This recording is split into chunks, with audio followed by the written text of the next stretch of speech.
The email arrived at 11:47 p.m. on a Tuesday, 3 minutes after I'd finally convinced myself to stop refreshing my inbox. Congratulations on your acceptance into the Executive Leadership Program. Your mentor will be Victoria Sterling. I stared at the screen until the words blurred, my coffee growing cold in my trembling hands. Victoria Sterling. The woman who had stolen my presentation 18 months ago and used it to catapult herself into the VP role I'd been gunning for. Now she was going to mentor me. I laughed, a bitter, hollow sound that echoed through my empty apartment. Of all the senior executives at Meridian Dynamics, they'd assigned me to her. The universe had a twisted sense of humor. My phone buzzed. A text from my best friend Maya. "Did you get the mentor assignment yet? Please tell me it's not," I typed back. "It's her." 3 dots appeared, disappeared, then reappeared. Finally, "Oh honey, I'm coming over with wine." But I didn't want wine. I wanted answers. I wanted to march into Victoria's corner office tomorrow morning and demand to know how she'd gotten her hands on my presentation about streamlining international logistics. I wanted to ask her if she'd felt even a flicker of guilt when she'd stood in that boardroom, presenting my ideas as her own while I sat in the back row, watching my career stagnate. Instead, I closed my laptop and tried to sleep. The next morning, I stood outside Victoria's office at exactly 9 a.m., my palms sweating despite the air conditioning. Her assistant, a sharp-eyed woman named Diane, gestured toward the door. "She's expecting you." Victoria looked up from her computer as I entered, and I was struck again by how effortlessly polished she appeared. Her dark hair was pulled back in a perfect chignon, her navy blazer crisp and tailored. She was beautiful in that untouchable way that made you feel like you were looking at a magazine cover. "Emma," she said, standing and extending her hand. "Congratulations on making it into the program. Please sit." I shook her hand, noting how firm her grip was, how she held eye contact just a beat too long.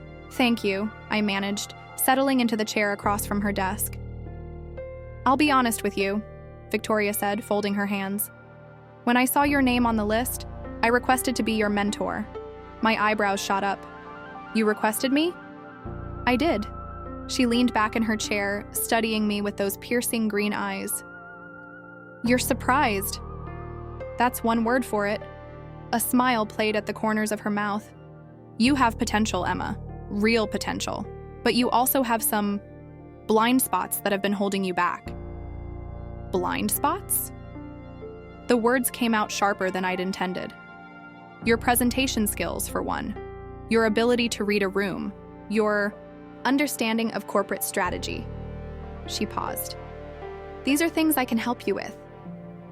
I felt heat rising in my cheeks. "My presentation skills are fine, thank you." "Are they?" Victoria tilted her head. "Because if I recall correctly, you had some brilliant ideas about logistics optimization about 18 months ago, ideas that could have revolutionized our entire supply chain. But somehow those ideas never made it to the right people." The room seemed to spin. She was talking about my presentation, the one she'd stolen, as if it had been my failure that it hadn't gone anywhere, as if she hadn't literally taken it from my computer and presented it as her own work. "I remember those ideas," I said carefully. "They were comprehensive." "They were genius," Victoria said, and there was something in her voice I couldn't quite place. "Absolutely genius. But genius means nothing in this business if you can't package it properly, present it to the right audience, and navigate the politics involved in implementation." I stared at her, trying to process what she was saying. Was this some elaborate game? Was she mocking me? "Over the next 6 months," Victoria continued, "I'm going to teach you everything I know about surviving and thriving in this industry. You'll shadow me in meetings, observe my presentations, and learn how to turn raw intelligence into influence." "And what do you get out of it?" I asked. Victoria's smile widened. "The satisfaction of seeing talent reach its full potential." I wanted to call her a liar. I wanted to accuse her of theft and manipulation and career sabotage. Instead, I found myself nodding. "When do we start?" "Now," she said, standing. "We have a client meeting in conference room A in 10 minutes. Grab your notebook." The meeting was with Henderson Industries, one of our biggest accounts. I'd worked on their file before, back when I was a junior analyst, but I'd never been in the room for a high-level strategy session. Victoria moved through the presentation with the confidence of someone who owned the room, fielding questions about market penetration and competitive positioning with ease. But what struck me most was how she handled Marcus Henderson, the notoriously difficult CEO. Where others might have been defensive or accommodating, Victoria pushed back on his assumptions, challenged his timeline, and somehow made him laugh in the process. By the end of the meeting, he was eating out of her hand. "How did you do that?" I asked as we walked back to her office. "Do what?" "Make Marcus Henderson actually listen to you. He's famous for steamrolling consultants." Victoria paused in the hallway, turning to face me. "What do you think I did?" I thought about it. "You disagreed with him, but not in a confrontational way. You made it seem like you were on his side, even when you were telling him he was wrong." "Good. What else?" "You used his first name, and you referenced his daughter's college graduation. How did you know about that?" "Research," Victoria said, simply. "I know everything about our clients, their business, their personal lives, their pressure points. Information is power, Emma. Never forget that." We spent the rest of the morning reviewing client files. Victoria quizzed me on details I'd never thought to memorize: the names of executives' spouses, their hobbies, their alma maters. She showed me how she organized her notes, color-coded and cross-referenced, with personal details flagged for easy access. "This is incredibly thorough," I said, flipping through her file on the Yamamoto Group. "It has to be. In this business, relationships are everything. People don't just buy services, they buy trust. And trust comes from understanding." I looked up at her. "Is that how you got the VP position? By understanding people?" Victoria's expression didn't change, but something flickered in her eyes. "Among other things." What were the other things? "Hard work, strategic thinking, and knowing when to take calculated risks." "Like stealing someone else's presentation?" The words were out before I could stop them. Victoria froze, her hand suspended over her coffee cup. The silence stretched between us, heavy and charged. "Excuse me?" she said quietly. My heart was pounding, but I'd gone too far to back down now. 18 months ago, the logistics optimization presentation. It was mine. Victoria set down her coffee cup with deliberate precision. "That's a serious accusation, Emma." "It's not an accusation. It's a fact." "Is it?" Victoria leaned forward. "Because I seem to remember that presentation being the result of months of collaborative research by the entire supply chain team. I wrote it. Every word, every chart, every analysis. I stayed up until 3 a.m. for 2 weeks straight putting it together." "And where is your copy of this presentation?" I felt my confidence wavering. My computer crashed. I lost the files." "How convenient." Victoria's voice was ice cold now. "So you have no proof that you created this presentation, but you're willing to accuse a senior colleague of theft based on... what? Your memory?" "I know what I created." "Do you?" Victoria stood up, moving around her desk to loom over me. Because from where I sit, it looks like a junior employee is trying to take credit for work she couldn't possibly have produced on her own. The strategic thinking, the market analysis, the implementation timeline, that requires years of experience. You simply don't have. I felt tears prick at my eyes, but I blinked them back. "You're gaslighting me." "I'm educating you," Victoria said, returning to her seat. "This is your first lesson in corporate reality. Perception matters more than truth. Evidence matters more than feelings. And accusations without proof are career suicide." She opened her laptop, effectively dismissing me. "We'll continue tomorrow. I suggest you spend tonight thinking about whether you want to learn from me or continue nursing grievances that will get you nowhere." I walked back to my cubicle in a daze. Had I imagined the whole thing? No, I knew what I'd created, but Victoria's words echoed in my mind. Perception matters more than truth. Maybe she was right about one thing. Without proof, my accusations were meaningless. That evening, I called Maya and recounted the entire conversation. "She's manipulating you," Maya said without hesitation. "Classic abuser behavior, making you question your own reality." "But what if she's right? What if I can't prove it?" "Emma, I was there when you were working on that presentation. You were obsessed with it. You wouldn't shut up about international shipping protocols for weeks." "I know, but no buts. She stole your work, got promoted for it, and now she's trying to rewrite history. Don't let her." But even as Maya spoke, I found myself doubting. Victoria was so confident, so sure of herself, and she was successful in a way I'd never been. Maybe there was something to learn from her, even if I hated how she'd gotten where she was. The next morning, I arrived at Victoria's office 5 minutes early. She looked up from her computer with what might have been approval. "Ready for day 2?" she asked. "Yes." "Good. Today we're working on executive presence. Tell me, what do you think that means?" I thought about it. "Confidence? Authority?" "Partly. But it's more than that. Executive presence is about commanding attention without demanding it. It's about making people believe in your competence before you've even spoken." Victoria stood and moved to the mirror on her office wall. "Watch me," she said, adjusting her posture.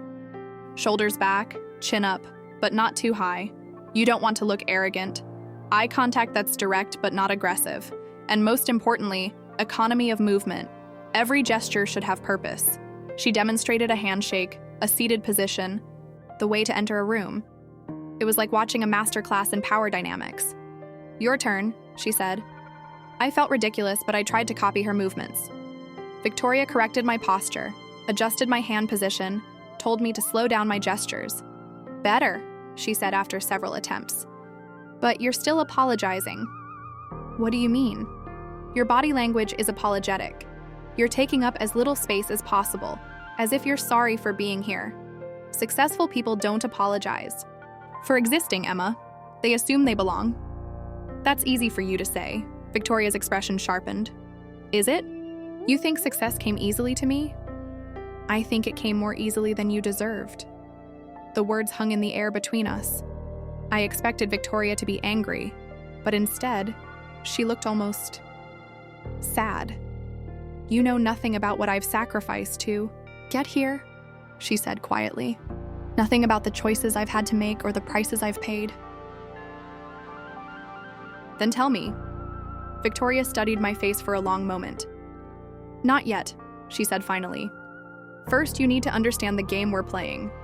Only then can you decide if you want to win it." Over the following weeks, Victoria put me through what could only be described as executive boot camp.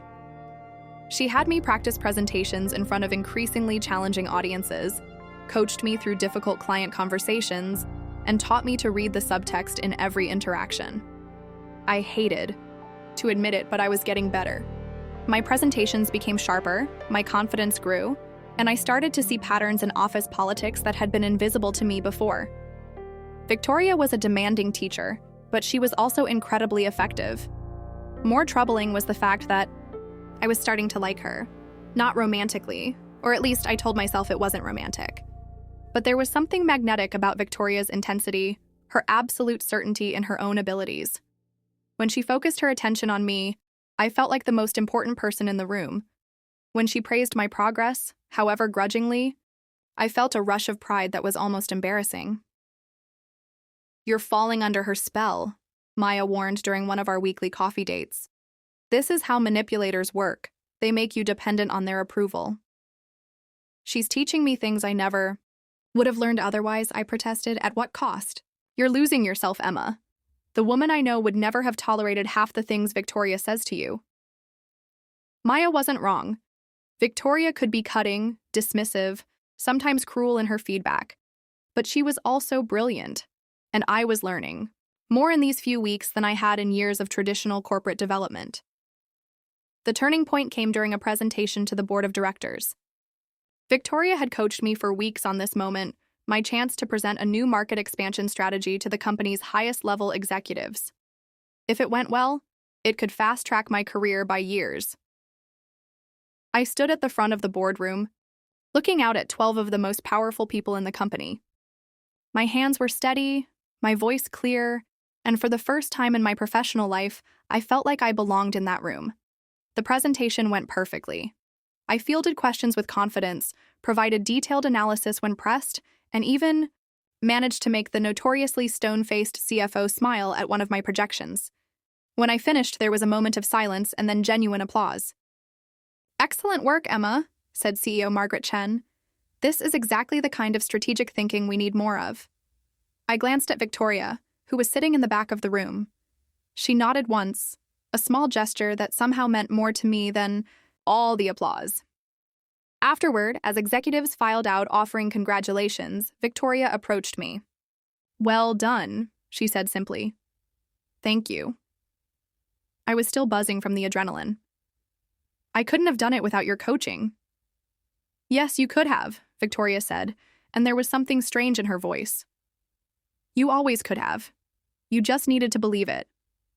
That evening, I was packing up my desk when I noticed Victoria's office light was still on. I knocked on her doorframe. "Congratulations," she said, looking up from her computer. "Margaret Chen called me 20 minutes ago. They're fast-tracking you to senior analyst and putting you on the acquisition task force." Seriously? I felt like I might float away. That's incredible." "It's what you deserve," Victoria said. "What you've always deserved." Something in her tone made me pause. "Victoria, can I ask you something?" "Of course. Why did you really request to be my mentor?" Victoria was quiet for so long, I thought, she might not answer. Finally, she said, "Because I owed you." "Owed me what?" Victoria closed her laptop and looked directly at me. "The truth." My heart started beating faster. "What truth?" "Sit down, Emma." I sank into the chair across from her desk, the same chair where this had all started weeks ago. "The logistics presentation," Victoria said. "You were right. It was yours." The words hit me like a physical blow. "What?" "I found it on the shared drive. Your analysis was extraordinary, far beyond what anyone expected from a junior analyst. I knew it could change everything for whoever presented it." I stared at her, unable to process what she was saying. "So you stole it." "I took it," Victoria said, "and I used it to get promoted." "Why?" The word came out strangled. Victoria stood and walked to her window, looking out at the city lights. "Because I was desperate. I'd been passed over for promotion. 3 times. I was watching less qualified men get opportunities I deserved. I had mounting debt from my mother's medical bills, and I was about to lose my apartment." She turned back to me. "It doesn't justify what I did, but that's why I did it." I felt like the room was spinning. "You destroyed my presentation copy. You made me think I was going crazy." "I deleted it from the shared drive, yes. And when your computer crashed..." Victoria's voice trailed off. "That wasn't an accident, was it?" "No. I may have had IT run a corrupted update that would cause system failures." I stood up abruptly, my chair rolling backward. "You sabotaged my computer? Emma, you stole my work, destroyed my proof, and then spent 18 months letting me think I was incompetent." I was shouting now, but I didn't care. "How is that different from what you're describing? How are you any better than those men who took opportunities from you?" Victoria flinched as if I'd slapped her. "I'm not," she said quietly. "I became exactly what I despised." "Then why are you telling me this now?" "Because watching you these past weeks, seeing your talent, your integrity, your determination, I remembered who I used to be, before I let this place corrupt me." Victoria's voice broke slightly. "I've been mentoring you to try to give back what I took, to help you achieve what you should have achieved 18 months ago." I felt tears streaming down my face, though I couldn't tell if they were from anger, or relief, or something else entirely. "Do you have any idea what you put me through? The self-doubt, the feeling that I wasn't good enough, that I'd never be good enough?" "Yes," Victoria whispered, "because I put myself through the same thing. Every day for 18 months I've wondered if I deserved the success that came from your work. Every presentation I've given, every promotion I've received, I've known it was built on a lie. Good, I said savagely. You should have suffered. Victoria nodded. I know, and I know this doesn't make up for what I did. Nothing can. But I needed you to know the truth. And I needed you to know that everything you've accomplished these past weeks, that's all you. Your intelligence, your capability, your potential, none of that was ever in question. I wiped my eyes with the back of my hand. What happens now? That's up to you, Victoria said. You could report me to HR. You could demand I confess to Margaret Chen. You'd be within your rights to destroy my career the way I damaged yours. I looked at her, really looked at her, and for the first time I saw past the polished exterior to the person underneath. She looked exhausted, haunted, like someone who'd been carrying a terrible weight for far too long. Or, I asked, or you could take the promotion, join the task force, and become the executive you were always meant to be. You could succeed on your own terms, with your own integrity intact. And you? I'll finish out this mentorship program. I'll continue to support your career however I can. And then, Victoria shrugged. I'll live with what I've done. I sat back down, my legs suddenly weak. I need time to think. Of course. I stood to leave, then turned back. Victoria, the night you found my presentation on the shared drive, did you hesitate at all before taking it? Victoria's smile was bitter. For about 30 seconds. Then I convinced myself that if you were smart enough to create it, you were smart enough to create something else just as good. But I didn't. No. Because lightning doesn't strike twice. Genius ideas like that come along once in a career if you're lucky. I stole your lightning, Emma. I'm sorry. I walked home through the city streets, my mind reeling. Part of me wanted to march straight to HR and destroy Victoria's career. She deserved it. She'd stolen from me, lied to me, manipulated me, but another part of me, a part I wasn't proud of, understood why she'd done it. I'd felt that desperation myself, that sense of being overlooked and undervalued. In her position, faced with mounting bills and career stagnation, would I have made a different choice? I spent the weekend wrestling with the decision. By Monday morning, I knew what I had to do. I knocked on Victoria's door at 9 a.m. sharp. I'm taking the promotion, I said without preamble. Victoria looked up from her computer, hope and wariness, warring in her expression. And I'm not reporting you. Emma, but, I continued, I have conditions. Victoria nodded. Name them. First, you're going to write a detailed recommendation letter for my file, acknowledging the quality of my strategic thinking and analytical capabilities. I want it on record that my promotion is based on merit. Done. Second, you're going to personally recommend me for the European expansion team. I know they're looking for a senior analyst, and I want that role. I'll make the call today. Third, I said, and this was the hard one, you're going to start mentoring other junior employees. Really mentoring them, not just paying lip service to diversity initiatives. You're going to help them the way you should have helped me from the beginning.